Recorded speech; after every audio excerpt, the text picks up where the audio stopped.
మీరు ఎలక్షన్లో ఎందుకు వస్తున్నారు మీ నేను ఎలక్షన్లో ఎందుకు నిల్చుంటున్నాను అంటే నేను యాక్చువల్లీ గవర్నమెంట్ జాబ్ చేసేదాన్ని జ్యుడిషియల్ డిపార్ట్మెంట్లో. సో నాకు మంచి శాలరీనే ఉంది. ఈ శాలరీ కూడా పిఆర్సీ వల్ల పెరిగింది. సో నేను ఒక కంఫర్టబుల్ లైఫ్ లీడ్ చేసే టైం అనమాట ఇది.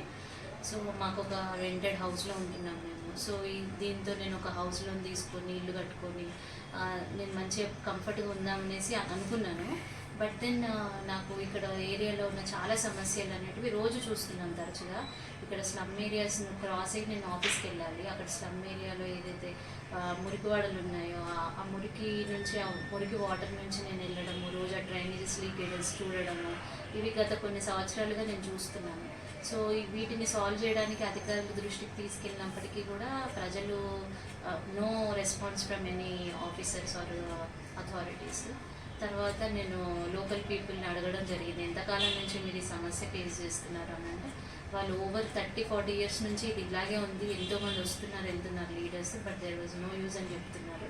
సో దాన్ని దృష్టిలో పెట్టుకొని నేను నా జాబ్ని సడన్గా రిజైన్ చేసేసి దెన్ ఇప్పుడు ఇందులో ఎలక్షన్లో నించుకొని ఈ ఏరియా యొక్క సమస్యలు ఏవైతే ఉన్నాయో స్లమ్ ఏరియాస్ వాటిని డెవలప్ చేయాలి, నీట్గా చేయాలి, క్లీన్ అండ్ గ్రీన్ సిటీగా చేయాలనేది ఒక టార్గెట్గా అజెండాగా పెట్టుకున్నాను.